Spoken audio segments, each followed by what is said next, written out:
Kau lebih dari segalanya Tuhan, lebih dari segalanya.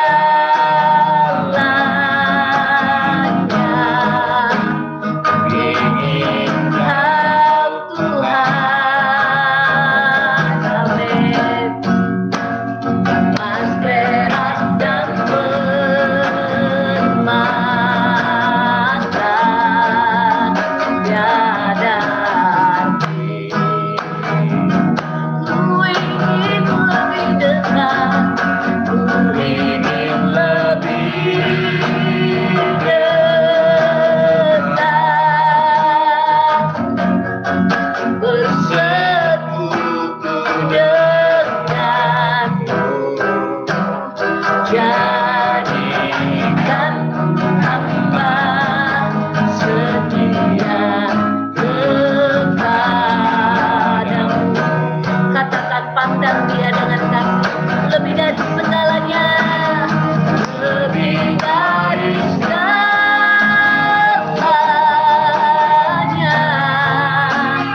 Ingin Kau Tuhan, yes Tuhan, amin. Mas perak dan permata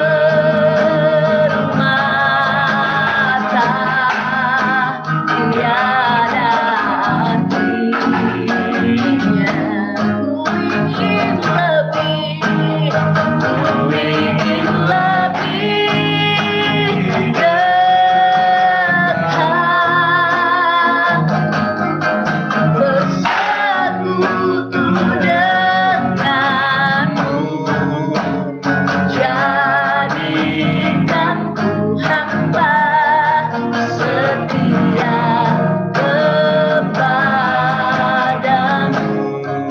Mari lebih sungguh lagi panggil dia, Aba Bapa, Aba Bapa, yes Aba, Aba Bapa. Kau segalanya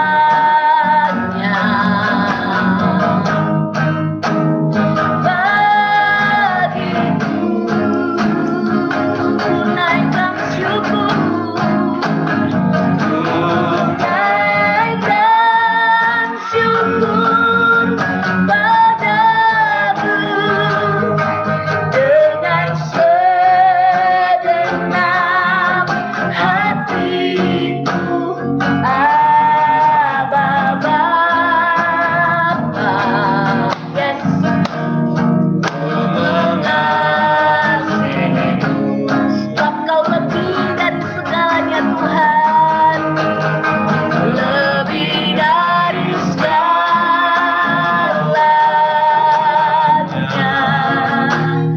Ingin Kau Tuhan, yes Bapa.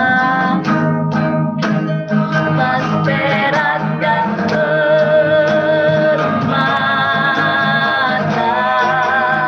tiada artinya.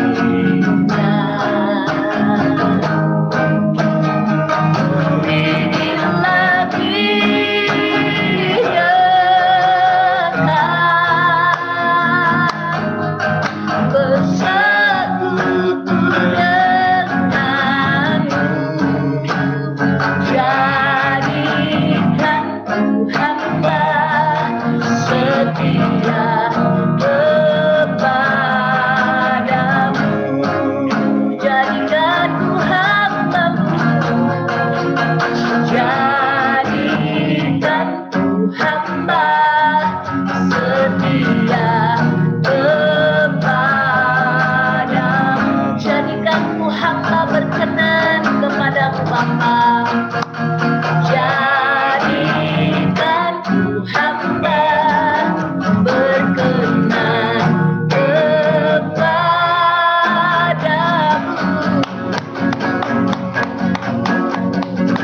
Haleluya.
kita. Come on, saya mengajak kita aktif semuanya menyembah Tuhan, aktif semuanya membawa hati yang mengasihi Tuhan.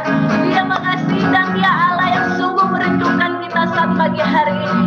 Oh haleluya, Yesus, terima kasih Tuhan. Terima kasih Tuhan Yesus. Hadirlah Kau di tengah kami saat ini. Roh-Mu terus bekerja di antara kami. Hadirat-Mu terus melingkupi kami. Sebab Engkau yang terindah Tuhan, Engkau yang termanis dalam hidup kami. Terima kasih Bapa, ku sembahkan.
Yesus yang ajaib, Yesus yang setia, Bapa yang kekal, kebaikan sempurna atas kami Tuhan. Terima kasih Bapa, terima kasih Yesus. Saat ini kami mau berikan hati kami, berikan telinga kami, berikan seluruh hidup kami untuk mendengarkan isi hati Tuhan. Hadir Kau Tuhan di tengah kami. Roh-Mu bekerja, memampukan kami untuk memakan menerima firman. Terima kasih Yesus, terima kasih Roh Kudus. Haleluya, sembah, sembah ya Allahku, yes Tuhan, ku tinggikan nama-Mu selalu. Tiada lutut dan berteduh menyembah Kau, menyembah Yesus.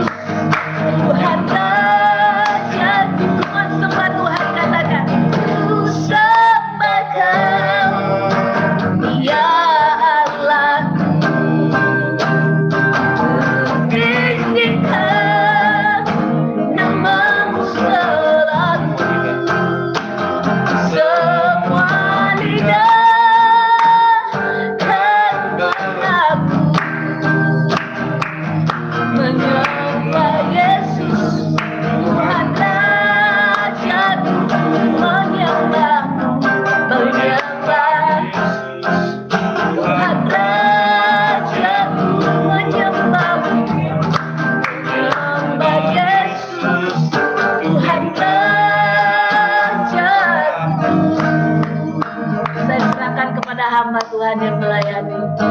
Terima kasih Tuhan.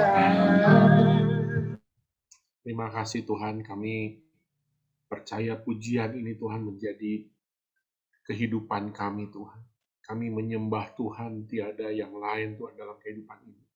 Kami tahu Tuhan hanya Engkau satu-satunya Tuhan dalam hidup kami Tuhan. Kami menyerahkan hidup kami kepada Tuhan. Semua Tuhan, apapun yang terjadi Tuhan. Kami percaya Engkau Allah yang tetap pegang kendali dalam kehidupan kami. Karena Engkau adalah kurios kami Tuhan. Pemilik kehidupan kami. Terima kasih Tuhan, terima kasih untuk waktu kami bisa menyembah bersama Tuhan. Kami tahu kehadiran Tuhan nyata di tengah-tengah kami. Engkau menjamah melawat Tuhan, dimanapun kami berada Tuhan. Kami tahu Tuhan, Engkau menjamah, Engkau memberikan kekuatan yang baru, Engkau memberikan kasih-Mu yang baru pada kami Tuhan. Terima kasih Tuhan, terima kasih untuk anugerah Tuhan yang selama ini tercurah dalam kehidupan kami. Kami mau belajar bersyukur apapun Tuhan yang terjadi dalam kehidupan kami. Tidak ada satupun Tuhan yang bisa menghalangi kami untuk kami bisa menyembah, memuji Tuhan, bersyukur kepada Tuhan. Terima kasih Tuhan.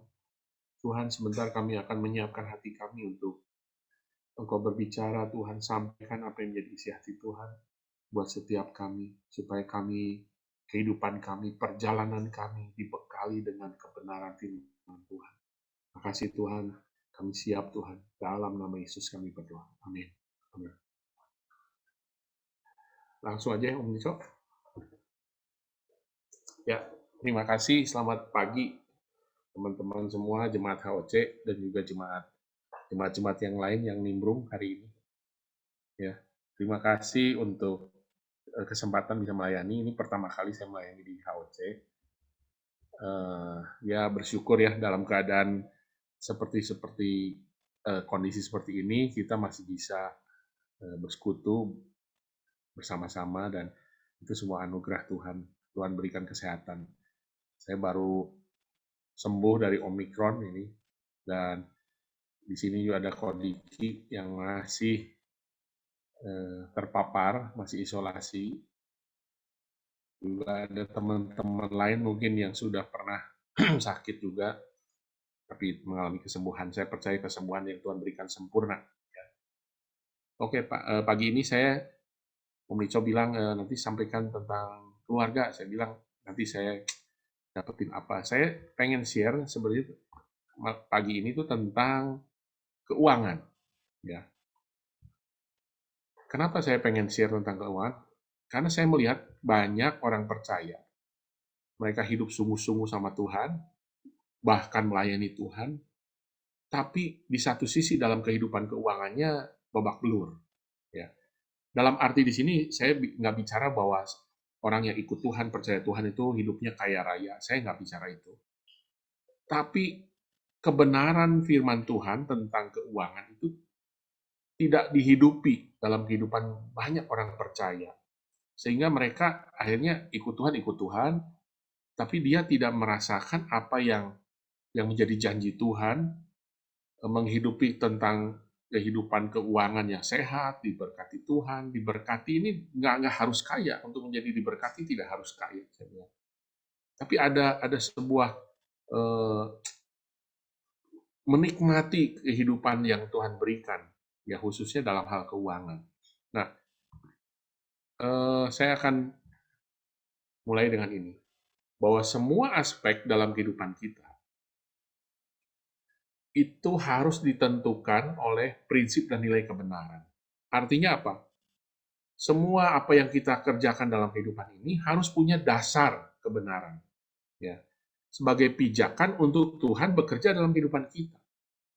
Kenapa orang tidak mengalami terobosan dalam hal keuangan? Karena orang percaya tidak punya dasar kebenaran firman Tuhan yang menjadi pijakan untuk Tuhan itu bekerja di dalamnya.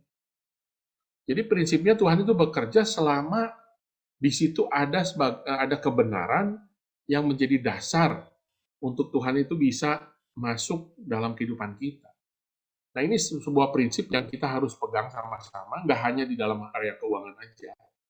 Dalam banyak hal dalam kehidupan kita. Kenapa kayaknya Tuhan tidak bekerja di area misalnya di area kesehatan, di area rumah tangga kita, di area pernikahan kita, di area pekerjaan kita? Karena di situ tidak ada kebenaran Tuhan yang kita miliki sebagai dasar di mana Tuhan bisa bekerja di dalam kehidupan kita. Karena prinsipnya Tuhan bekerja ketika ada kebenaran dalam kehidupan kita. Nah, saya mulai dengan ini ya. Ada dua kekuatan yang mungkin tidak terlihat dalam kehidupan kita, tapi punya dampak yang luar biasa buat hidup kita. Nah, dua kekuatan ini saya sebut yang pertama adalah hidup dipimpin dari iman kepada iman. Setiap orang percaya lahir dari iman. Kita bisa terima Yesus, kita percaya, kita bisa menerima kehidupan kekal, kita bisa diampuni semua dosa kita, itu karena iman. Nah, tapi iman ini adalah iman yang tidak hanya berdiam hanya dalam iman keselamatan. Dalam kehidupan kita, ternyata kita harus dipimpin dari iman, kepada iman berikutnya, kepada iman berikutnya. Dan ini kelihatannya tidak terlihat gitu dalam kehidupan kita. Ketika iman bekerja dalam kehidupan seseorang, mungkin tidak terlihat. Tapi dampaknya yang bisa dirasakan.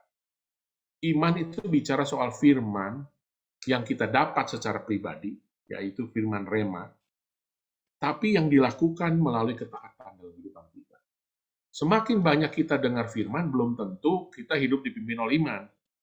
Ya, semakin banyak kita mendengar firman, belum jaminan kita hidup dalam iman. Tapi ketika firman yang kita dengar, dan kemudian itu menjadi rema, masuk dalam hati kita, dan itu benar-benar terwahyukan gitu, kita terinspirasi benar dengan firman itu, dan kita lakukan lewat ketaatan, disitulah iman itu bekerja. Makanya Roma 1 ayat 16 ayat 17 berkata demikian, sebab aku mempunyai keyakinan yang kokoh dalam Injil, karena Injil adalah kekuatan Allah yang menyelamatkan setiap orang percaya, pertama-tama orang Yahudi tetapi juga orang Yunani. Sebab di dalamnya, di dalam kebenaran itu, di dalam Injil itu, nyata kebenaran Allah yang bertolak dari iman dan memimpin kepada iman. Sebab ada tertulis orang benar akan hidup oleh iman. Jadi jangan pernah kita meremehkan kekuatan yang namanya hidup dipimpin oleh iman. Meskipun mungkin hidup kita masih pada kacau gitu, ya, masih banyak pergumulan, tapi ketika orang dipimpin dari iman kepada iman, saya percaya bahwa ada kekuatan yang menyertai hidup kita yang tidak terlihat dan itu akan terasa dalam kehidupan kita dampaknya. Bukan hanya oleh kita, justru oleh orang-orang di sekitar kita. Jadi penting sekali bahwa kehidupan kita harus dipimpin oleh kekuatan yang tidak terlihat, yaitu iman. Ya. Nah, yang kedua, kekuatan yang tidak terlihat namun terasa itu adalah kasih karunia. Hidup dalam kasih karunia itu adalah hidup yang memiliki sebuah kekuatan yang Tuhan berikan supaya kita bisa hidup dalam kebenaran. Jadi kalau setiap kita yang berdoa sama Tuhan, Tuhan, biarkan kami bisa hidup dalam kebenaran firman Tuhan. Menghidupi kebenaran firman Tuhan dalam ketaatan. Nah, kasih karunia itu akan mengalir dalam kehidupan kita. Karena kasih karunia itu datang dari kepenuhan Kristus dalam kehidupan kita. Yohanes 1 ayat 16-17. Karena dari kepenuhannya, kita semua telah menerima kasih karunia demi kasih karunia. Sebab hukum Taurat diberikan oleh Musa, tetapi kasih karunia dan kebenaran datang oleh Yesus Kristus. Jadi bagaimana kita bisa menerima kasih karunia demi kasih karunia? Belajar untuk memberikan ruang untuk Tuhan masuk dalam kehidupan kita. Supaya Tuhan memenuhi kehidupan kita. Dan kekuatan kasih karunia ini yang akan bekerja dalam kehidupan kita.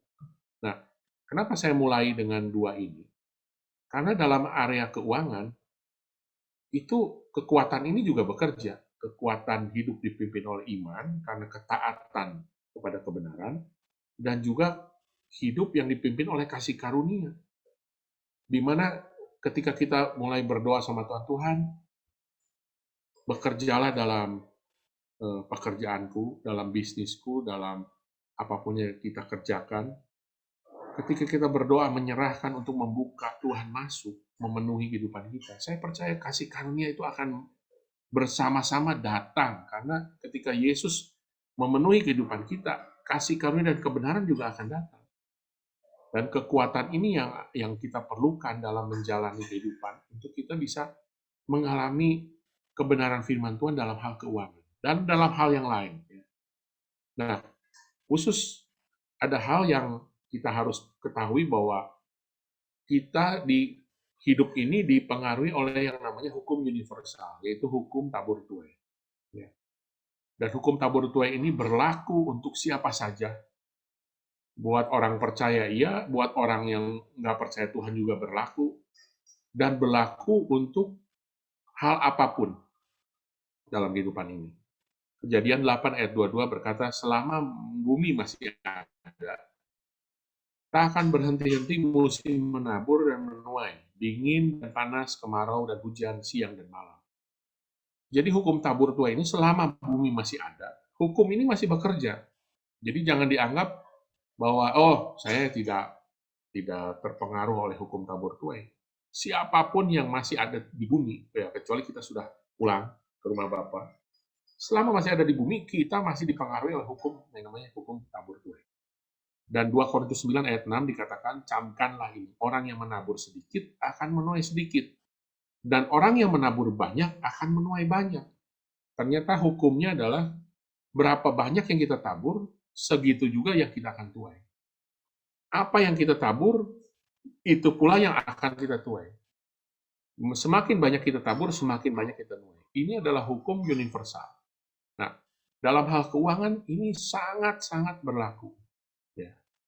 Hukum ini berlaku. Kalau ada orang yang bermain-main dengan keuangan, tipu sana, tipu sini, mainnya gak bener dalam hal keuangan, ingat hukum ini akan berlaku. Entah yang kita tabur itu nanti satu saat mungkin kita tuai sendiri atau keturunan kita yang akan tuai. Jadi penting sekali saya sebelum kita bicarakan soal keuangan, ini harus diketahui. Karena hukum ini bekerja juga dalam area keuangan. Apa yang kita tabur, itu yang akan kita tuai. Menabur sedikit, menuai sedikit. Menabur banyak, menuai banyak. Nah, hal penting lainnya kalau bicara keuangan, kalau tidak bicara soal ketuhanan Kristus dalam kehidupan kita, tentu keuangannya bicara keuangan yang semau gue. Keuangan yang hanya berpusat pada hidup kita. Tapi siapakah Tuhan sesungguhnya dalam kehidupan kita? Lagu tadi, penyembahan tadi sudah berkata bahwa Engkaulah Yesus Tuhan dan Rajaku. Ya, kita menyembah hanya Yesus Kristus. Kalau saya tanya di Zoom ini, kalau saya tanya siapa yang kita sembah dalam kehidupan kita, saya percaya semua kita akan menjawab Yesus. Tidak ada diragukan lagi. Ya. Tapi apakah benar dalam kenyataan kehidupan kita Yesus menjadi Tuhan? Karena dalam sebuah ilustrasi di firman Tuhan, ada seorang muda yang kaya raya. Dia itu bukan hanya sekedar kaya, tapi dia taat firman, dia melakukan firman, wah dia manusia yang sempurna secara agama. Dia mungkin melakukan hukum Taurat. Tapi Tuhan tidak tertarik dengan aktivitas. Tuhan tidak tertarik dengan, saya sudah lakukan ini, saya sudah lakukan firman, saya sudah melayani Tuhan. Tapi Tuhan melihat sebuah kondisi hati, kedalaman kehidupan seseorang. Siapa sebenarnya yang menjadi Tuhan dalam kehidupan orang itu? Dan seharusnya Tuhan itu menjadi kurios, Adonai. Tuhan atas hamba. Kita tuh hamba. Otoritas tertinggi kita itu ada di tangan Tuhan. Yang menguasai hidup kita, yang memiliki hidup kita adalah Tuhan. Tapi dalam praktek, apakah seperti itu atau enggak? Nah, di satu sisi, di Lukas 16 ayat 13, Tuhan menyamakan dirinya dengan yang namanya Mamon. Mamon itu adalah roh cinta uang dan kekayaan. Mamon itu bukan uang dan kekayaan. Ya, sekali lagi saya bilang, Mamon itu bukan uang dan kekayaan, tapi Mamon itu roh yang membuat kita tuh cinta uang dan kekayaan. Yang akhirnya Mamon itu mempengaruhi dan menguasai kehidupan seseorang. Makanya Tuhan Yesus sendiri yang bilang bahwa kesetaraan antara Tuhan itu bukan dengan iblis, tapi dengan Mamon. Ini dahsyat. Iblis ternyata bukan lawannya dari Tuhan. Tuhan tidak pernah bilang bahwa iblis adalah tandingannya Tuhan, tapi Mamon.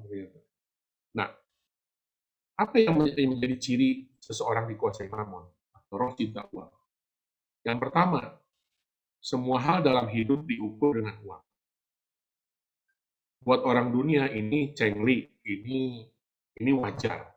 Tapi buat kita anak Tuhan yang bilang bahwa Yesus adalah Tuhan,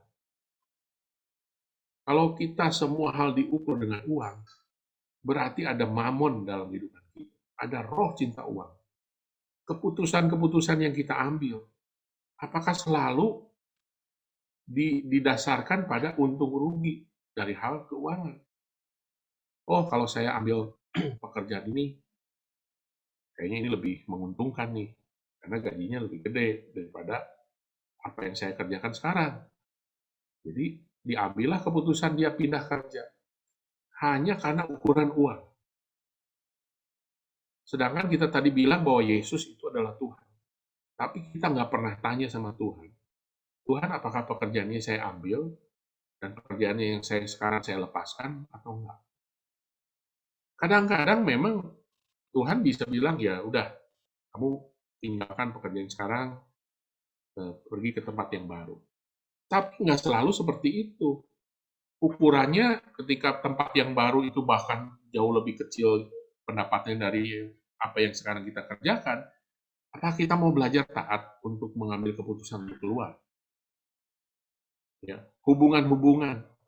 Kita selama ini membangun hubungan dengan orang-orang yang kita pikir bisa mendatangkan keuntungan buat kita. Buat orang-orang yang tidak mendatangkan keuntungan, udahlah, nggak terlalu difokuskan hubungan itu. Semuanya diukur dengan uang. Cara pandang. Bagaimana kita kan pengen memberi yang terbaik ya buat siapapun, termasuk buat anak kita. Anak saya ya sebentar lagi ya mau lulus lah ya dari kuliah ya, untuk ya mungkin dalam waktu setahun 2 tahun ini udah masuk dunia kerja. Nah, kadang-kadang cara pandang kita itu ada yang salah. Misalnya gini, oh pokoknya dalam hal kuliah itu harus di tempat yang prospek masa depan misalnya. Harus di tempat-tempat orang-orang yang di situ banyak orang kaya. Supaya apa? Supaya nanti kita ke bawah. Nah, itu cara pandang yang salah menurut saya. Menurut dunia, betul. Nggak salah gitu. Tapi kalau kita teliti, apakah kita tuh menyerahkan hidup anak kita, kehidupan kita tuh pada Tuhan atau pada Mamon? Kadang-kadang prakteknya yang saya bilang, itu selalu berbeda dengan kenyataan. Apa yang kita omongkan. Yang kedua, jalan keluar dari masalah hidup adalah uang. Itu pandangan yang sangat keliru. Memang apa yang kita alami hari-hari ini, kalau boleh jujur, termasuk saya, semua jalan masalah itu kayaknya kalau ada uang beres lah. Ya. Tapi kalau saya boleh bilang bahwa ternyata ini adalah sebuah cara hidup yang dikuasai oleh roh cinta uang. Banyak orang kaya, tetap mereka punya masalah dalam hidup. Dan ternyata uang mereka tidak bisa menyelesaikan masalah mereka. Hanya Tuhan yang menjadi penguasa hidup kita, yang benar-benar tahu apa yang menjadi permasalahan hidup kita, bukan uang. Ketika menggunakan segala cara untuk memperoleh uang. Wah, pokoknya apapun dikerja untuk memperoleh uang. Maupun cara itu benar, bahkan nggak benar pun nggak apa-apa. Yang penting uangnya dapat. Wah, ini bahaya ini. 4, dikuasai kekhawatiran dan ketakutan yang berkaitan dengan keuangan dan masa depan. Ketika bicara masa depan, kalau boleh jujur ya, siapapun kalau bicara masa depan itu nggak ada yang pasti gitu ya. Baik orang yang bergumul dengan keuangan, baik orang yang berlimpah dengan harta. Kalau bicara masa depan, semua sama, nggak ada yang pasti. Tapi kekhawatiran dan ketakutan yang berlebihan, terutama yang berkaitan dengan keuangan di masa depan, itu pasti datang dari hidup yang dikuasai mamon. Dikuasai mamon tuh nggak ada puasnya, nggak ada tenangnya, nggak ada eh, nyamannya, nggak ada amannya. Nah, tapi mamon bisa memberikan rasa aman dan ketenangan yang palsu. Ketika kita berpikir, aduh seandainya kita punya banyak uang, banyak harta, ini hidup tuh aman dan tenang. Ternyata banyak orang kaya yang banyak uangnya, banyak kekayaannya, hidupnya tidak tenang, bahkan bisa mati bunuh diri, bisa bisa eh, terikat dengan obat-obatan. Ya. Yang tadi saya bilang Matius 19 ayat 21-22, Yesus untuk ngetes seseorang itu cuma cuma di ayat 21. Jika engkau hendak sempurna, pergilah, jualah segala harta milikmu dan berikanlah itu pada orang miskin.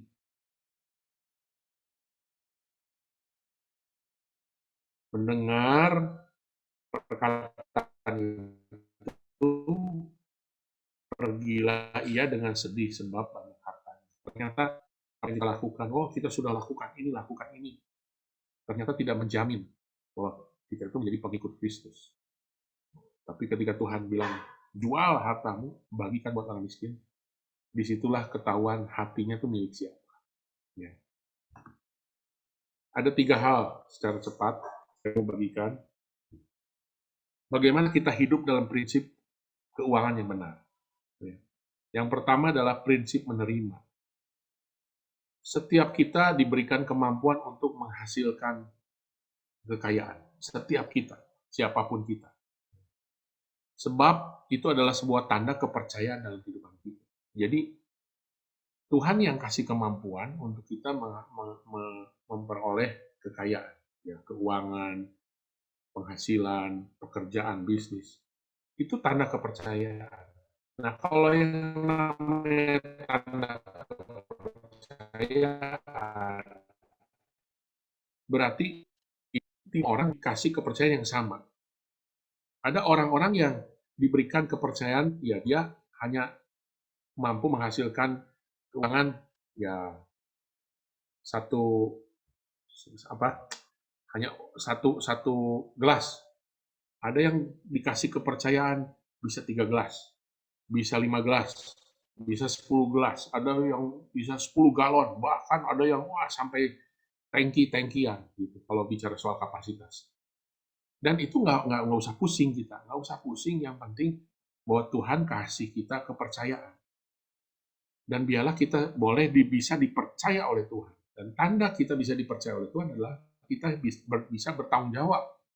Banyak orang percaya, pengen punya penghasilan, pengen diberkati Tuhan, tapi nggak bisa bertanggung jawab.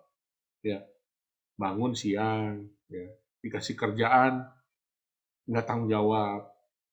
Ya, nggak bisa belajar untuk dipercaya gitu. Dan saya percaya bahwa prinsip menerima ini pertama-tama datang dari kepercayaan yang Tuhan berikan dalam hidup kita. Jadi ada orang-orang yang misalnya gini, orang itu belum kerja, nggak punya penghasilan. Tapi ketika dikasih kerjaan, dia nolak. Kenapa nolak? Katanya gajinya cuma 1 juta, cuma 1,5 juta. Nggak cukup. Saya pengen ketawa dengar orang-orang yang ngomong seperti itu. Kenapa? Dia nggak punya kerjaan, dia nggak punya penghasilan. Tapi dikasih penghasilan 1 juta, 1,5 juta, dia tolak. Dia bilang nggak cukup. Ini adalah sebuah tanda bahwa orang itu nggak bisa dikasih kepercayaan. Bagaimana kita bisa punya kemampuan untuk menghasilkan kekayaan kalau Tuhan nggak kasih kepercayaan dalam hidup kita, karena kita tidak bisa tanggung jawab. Ya, dan kekuatan untuk menghasilkan kekayaan adalah satu pengurapan yang Tuhan berikan pada seseorang yang mengikatkan diri dalam perjanjian dengan Tuhan. Saya mau bilang gini ya, bahwa apa yang kita kerjakan selama ini, baik itu pekerjaan, baik itu bisnis, baik itu apapun lah yang menghasilkan keuangan, itu kita dikasih penghasilan itu bukan untuk hidup, tapi Tuhan kasih kita kepercayaan untuk menerima keuangan itu untuk kita menyelesaikan panggilan Tuhan. Jadi jangan dibalik. Banyak orang bekerja, berbisnis untuk hidup, bahkan untuk menikmati hidup. Tapi buat orang-orang yang hidupnya dipimpin oleh Tuhan, bukan oleh Mammon, dia mengerjakan itu, dia kerjakan dengan serius, dengan sungguh-sungguh, tapi demi kita itu menyelesaikan panggilan Tuhan. Dan saya percaya gini, buat orang-orang yang punya panggilan Tuhan, hidup dalam panggilan Tuhan, Tuhan itu pasti akan menyediakan provisi kebutuhan-kebutuhan yang kita perlukan. Makanya aneh kalau ada seseorang yang hidup melayani Tuhan. Saya nggak bilang full time atau tidak full time pun sama. Bukan hanya full time, tapi yang nggak full time pun sama. Hidup menyerahkan diri untuk melayani Tuhan. Tapi hidupnya babak belur, keuangan, murat-marit. Saya percaya bahwa ada yang sesuatu yang salah gitu dalam cara hidup kita. Melayani panggilan Tuhan itu nggak harus melayani full time atau nggak harus melayani dalam pelayanan di gereja. Nggak semua orang bisa. Ya. Dalam kenyataan hidupnya kan nggak semua orang bisa melayani di gereja, melayani full time, nggak semua. Ada orang-orang yang kayak misalnya katakanlah dokter lah atau mungkin sebagai tentara lah. Mana bisa dia punya waktu untuk melayani kita pelayanan ke desa-desa gitu, belum tentu bisa gitu, nggak semua. Tapi yang saya maksud bahwa kita semua punya panggilan, yes. Semua orang yang sudah terima Yesus pasti Tuhan taruhkan panggilan dalam kehidupan untuk menyelesaikan tujuan Tuhan. Baik itu buat keluarganya, buat siapapun orang-orang yang Tuhan pertemukan dalam perjalanan hidupnya. Nah, disitulah yang saya bilang bahwa ketika kita hidup dalam panggilan Tuhan, Tuhan itu akan provide, Tuhan akan menyediakan kebutuhan. Jadi jangan salah, kita bekerja bukan untuk hidup, tapi kita bekerja untuk melayani Tuhan, panggilan Tuhan, dan Tuhan kasih provisi, penyediaan Tuhan lewat apapun yang kita kerjakan. Ya. Yang kedua, prinsip mengelola. Ini prinsip yang harus kita punya juga, bukan hanya kita bisa menerima, kita nggak bisa mengelola juga sama aja. Itu adalah orang-orang yang tidak bisa mengelola. Karena mengelola keuangan itu adalah sebuah tanda kapasitas yang kita miliki untuk bisa dipercaya Tuhan. Kalau tadi menerima keuangan itu adalah tanda kepercayaan Tuhan. Tapi kalau mengelola, itu adalah tanda kapasitas, seberapa kapasitas yang Tuhan bisa percayakan. Yang tadi saya bilang, ada orang, nah di sini ayatnya jelas, Matius 25. Ada orang yang dikasih 1 talenta, 2 talenta, 5 talenta. Tergantung kemampuan dia mengelola keuangan. Mengelolanya. Ya. Jadi, belajarlah. Ya, kita menerima misalnya 1 talenta. Kenapa? Atur aja 1 talenta ini, supaya 1 talenta ini bisa menghasilkan 1 talenta lagi. Itu adalah kapasitas yang nanti Tuhan akan bilang, aku akan tambah lagi. Ya, banyak kita dikasih kepercayaan keuangan, bukan dikelola, tapi dihambur-hamburkan. Saya pernah dengar yang kisah yang ada satu desa yang menjadi tiba-tiba jadi kaya raya karena tanahnya banyak dibeli oleh Pertamina. Kemudian karena dia dapat uang, kemudian dia belikan mobil baru. Semua penduduk desa itu beli mobil. Itu kejadiannya saya lupa tahun berapa, mungkin 2017 atau 2018. Tapi hari ini desa itu menjadi miskin kembali. Ya, mobilnya dijual-jual lagi, Karena nggak punya kemampuan untuk mengelola.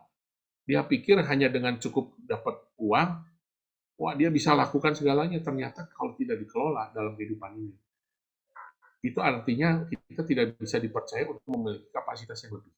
Nah, bagaimana kita memiliki kapasitas yang lebih? Yang pertama adalah belajar setia mengelola perkara yang kecil. Jangan meremehkan perkara yang kecil. Banyak orang nggak suka dengan perkara kecil. Karena hari-hari ini orang pengennya perkara-perkara yang besar. Dengan alasan, oh Tuhan kita Tuhan yang besar. Wah, pokoknya saya kalau ini harus perkara yang besar. Tapi jangan salah, ternyata dalam hal keuangan, Tuhan tuh lihat,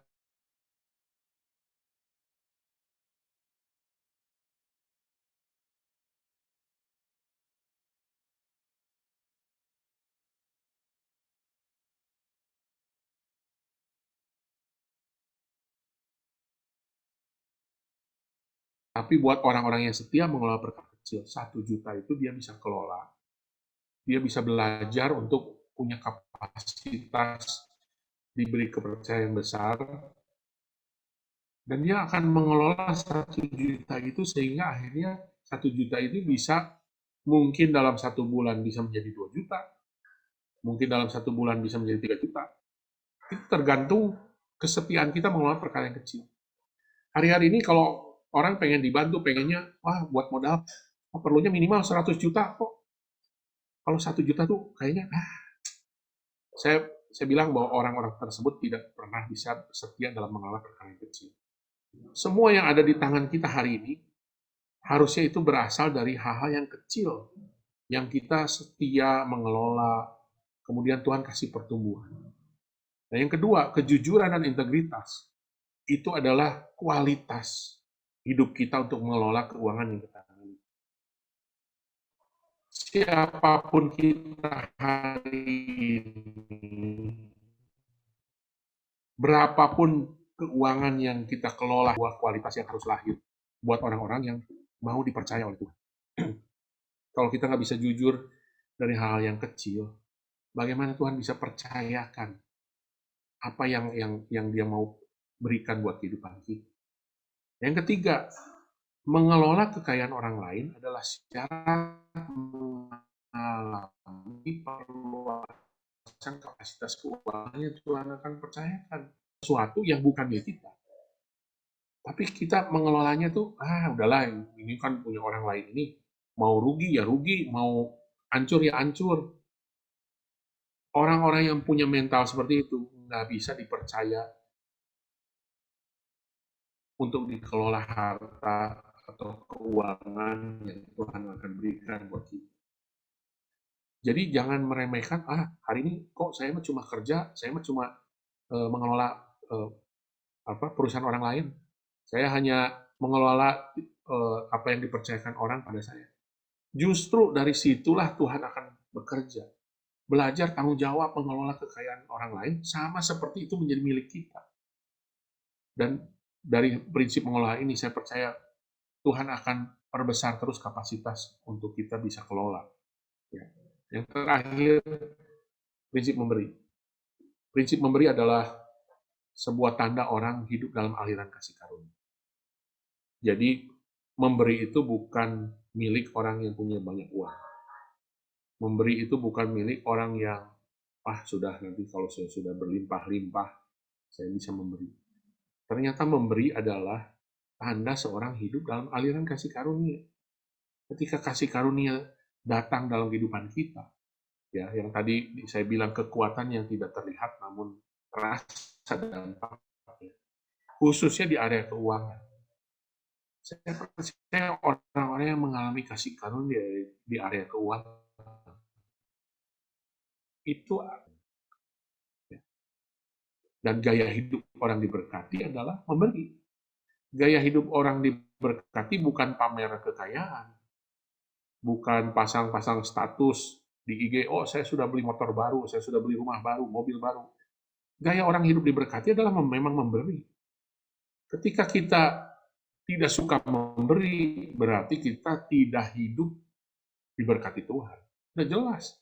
Kita hanya hidup untuk diri kita sendiri, Kita hanya hidup karena menerapkan hukum tabur tuai, mungkin karena kita rajin, kita bekerja keras, tapi tidak ada dua kekuatan yang menyertai tadi, hidup oleh iman dan hidup oleh kasih karunia. Memberi dalam kelimpahan itu biasa, tapi memberi dalam kekurangan itu luar biasa. Yang saya mau sampaikan gini, banyak kita berpikir, saya masih hidup dalam kekurangan, memberi mah nanti ajalah, nanti kalau Tuhan sudah berkati. Ternyata itu ada equal sacrifice, bukan equal giving. Equal sacrifice itu adalah nilai pengorbanannya sama, bukan nilai pemberiannya. Ya mungkin orang yang berlimpah memberi 1 juta itu mudah, tapi buat orang yang berkekurangan memberi 100.000 aja susah.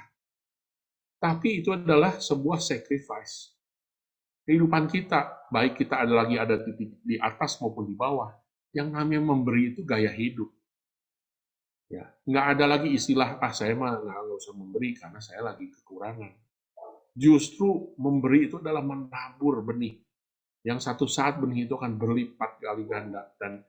Dan ingat hukum tabur tuai, satu saat kita akan menuai apa yang kita tabur. Di dalam Markus diceritakan seorang janda yang memberi cuma 2 peser. Tapi ada orang kaya yang lain yang memberinya mungkin berapa talenta. Gitu. Tapi Yesus bilang, lihat, semua orang memberi dari kelimpahan mereka. Tetapi janda miskin ini memberi dari kemiskinannya. Memberi semua yang ia miliki, yaitu semua nafkahnya. Makanya Tuhan bilang, janda ini memberi lebih banyak dari orang-orang lain. Ini bicara soal equal sacrifice, nilai pengorbanan. Kunci hidup berkelimpahan itu apa sih? Kebanyakan kita diajarkan hidup berkelimpahan. Yang ada di pikiran kita hidup berkelimpahan itu motor 1 jadi 2, mobil 1 jadi 2, rumah 1 jadi 2, istri 1 jadi 2. Wah, itu berkelimpahan. Tapi ternyata berkelimpahan adalah hidup mencukupkan diri dalam segala hal agar bisa mengalirkan kelimpahan bagi orang lain. Jadi seberapapun kapasitas kita, mungkin kapasitas kita 1 aqua gelas. Kalau teman kita mungkin 1 aqua galon. Nggak masalah, bukan berarti 1 aqua gelas tidak bisa hidup berkelimpahan. Ketika kita dialirin oleh kasih karunia, berkat Tuhan mengalir, dan berkat itu melimpah buat orang. Dan disitulah kita hidup berkelimpahan. Kesimpulannya, hidup dalam nilai kebenaran tentang keuangan adalah uang bukan segala-galanya.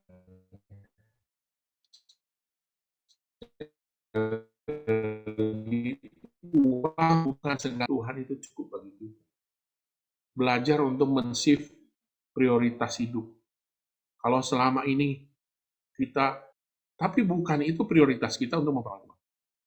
Prioritas kita adalah mencari Tuhan dan belajar untuk kita tuh menggantungkan hidup sama Tuhan. Yang kedua, integritas tertinggi hidup kita diuji dalam hal keuangan dan kekayaan. Kalau mau lihat kualitas hati seseorang, ujilah dalam hal keuangan dan kekayaan. Bukan dalam hal pelayanan. Mungkin dalam pelayanan bisa setia. Tapi dalam keuangan, nggak bisa. Tercoreng, itu kualitas yang sesungguhnya. Hubungan dengan Tuhan dan sesama jauh lebih berharga daripada sekedar mendapatkan keuntungan dalam hal keuangan. Nilai-nilai hubungan yang kita harus bangun dalam komunitas, itu bukan karena untung rugi. Bukan karena, ada dia mah rugilah, nggak ada untungnya di komunitas ini. Nggak bisa. Nilai-nilai kita adalah membangun hubungan karena kita memang satu komunitas. Bukan masalah hal uang. Banyak orang yang datang ke satu komunitas karena dia berpikir di komunitas itu dia bisa memperoleh sesuatu. Ketika datang di komunitas itu dan tidak memperoleh sesuatu, dia keluar dari komunitas itu. Itu nilai-nilai yang bukan nilai-nilai yang sehat disimpan di bawah telapak kaki kita, agar menjadi hamba yang baik untuk melayani dan mengerjakan kehendak Tuhan. Jadi identitas uang adalah sebagai pelayan dari kehendak Tuhan. Jadi ketika hidup kita menyerahkan hidup kita menjadi hamba Tuhan, baik itu full time, tidak full time, saya percaya bahwa uang itu jadi pelayan untuk kita bisa mengerjakan kehendak Tuhan. Jadi harus disimpan di bawah telapak kaki kita. Kenapa rasul-rasul menyerahkan uangnya di telapak kaki rasul-rasul? Karena memang uang itu harus menjadi pelayan untuk mengerjakan kehendak Tuhan. Yang kelima, belajar mengerti arti cukup. Karena cukup itu untuk diri sendiri, limpah untuk orang lain. Hidup sederhana bukan pelit dan ngirit. Banyak orang berpikir, sederhanalah, cukuplah. Cukup itu diartikan pelit dan ngirit. Tapi cukup itu untuk diri sendiri. Standar cukupnya harus harus harus apa ya? Setiap kita punya standar kecukupan yang berbeda. Tapi belajarlah untuk menerapkan standar kecukupan itu buat orang lain. Jangan kalau buat orang lain, udah cukup lah, kamu sekolah mah cuma di sekolah yang biasa aja, 100.000. Tapi kalau buat kita, wah sekolah itu harus yang 2 juta, 3 juta untuk sekolah anak. Kadang-kadang kita menerapkan standar yang berbeda. Ya, kalau kita mau belajar memberkati orang lain, bukan hanya sekedar memberi, tapi apakah pemberian kita itu sesuai dengan standar hidup kita atau enggak? Ya, enggak semua sama, kata saya juga. Setiap orang punya standar kecukupan yang berbeda. It's okay. Tapi buat orang-orang yang punya standar kecukupan yang lebih tinggi, dia harus belajar memberkati orang juga dengan standar yang kita miliki. Yang keenam, miliki hati yang tulus dan murni di hadapan Tuhan dan sesama. Bukan digerakkan untuk mencari keuntungan diri sendiri yang berkaitan dengan keuangan. Motivasi kita harus murni dan tulus dalam mencari Tuhan dan juga dalam berhubungan dengan orang. Jangan modus sama Tuhan, jangan modus sama orang-orang, apalagi jangan modus. Saya percaya ketika kita menghidupi kebenaran tentang keuangan ini, mungkin tidak menjadi otomatis instan tiba-tiba kita menjadi kaya diberkati Tuhan. Menghidupi prinsip tentang keuangan itu perlu waktu dan kita harus hidupi dari hari ke hari, dari hari ke hari, dari bulan ke bulan, tahun ke tahun. Saya percaya kehidupan kita akan mengalami janji Tuhan, terobosan-terobosan yang kita sendiri nggak pernah kita bisa bayangkan dalam kehidupan kita. Dan itu dimulai ketika kita belajar menjadikan Yesus sebagai Tuhan. Amin. Saya nggak akan panjangkan. Mungkin saya akan berdoa buat setiap kita ya. Kita mau berdoa. Tuhan, terima kasih Tuhan untuk apa yang Tuhan sampaikan. Biar setiap kami belajar Tuhan untuk Tuhan hidup kami. Apakah selama ini benar-benar kami menjadikan Yesus sebagai satu-satunya Tuhan dalam kehidupan kami? Atau ada Allah-Allah lain, ada Mamon yang menjadi Tuhan dalam kehidupan kami? Tuhan ampuni kami Tuhan. Kalau selama ini kami ternyata meskipun kami menjadi orang percaya, tapi kami masih menyembah Mamon. Masih ada cinta uang dalam kehidupan kami. Kami masih berpikir bahwa semua masalah bisa beres dengan uang. Kami masih berpikir bahwa segala sesuatu itu ketika ada uang, semuanya jadi beres. Tuhan ampuni kami Tuhan. Kami mau belajar untuk kembali kepada Tuhan. Bertekuk lutut di hadapan Tuhan. Kehidupan kami milik Tuhan. Dan biarlah kami menjadi orang-orang yang bisa dipercaya Tuhan. Punya kapasitas untuk mengelola keuangan, untuk menerima kepercayaan yang dari Tuhan. Dan bahkan untuk kami bisa belajar memberi sekalipun dalam kekurangan Tuhan. Tidak ada alasan buat setiap kami untuk tidak memberi Tuhan. Sebab memberi adalah tanda kami mengalami limpahan kasih karunia. Tuhan berkati jemaat IHOC ini, kami percaya ketika mereka belajar untuk menangkap kebenaran ini dan menghidupinya dengan ketaatan. Kami percaya ada kesaksian demi kesaksian yang terjadi Tuhan. Dan tujuannya nama Tuhan dipermuliakan. Dan biarlah setiap kami sebagai orang percaya mengalami janji Tuhan di semua area kehidupan kami. Terima kasih Tuhan, berkat-Mu atas jemaat-Mu, atas setiap kami yang ada di sini. Kami menyerahkan hidup kami ke dalam tangan Tuhan. Dalam nama Yesus kami berdoa. Amin.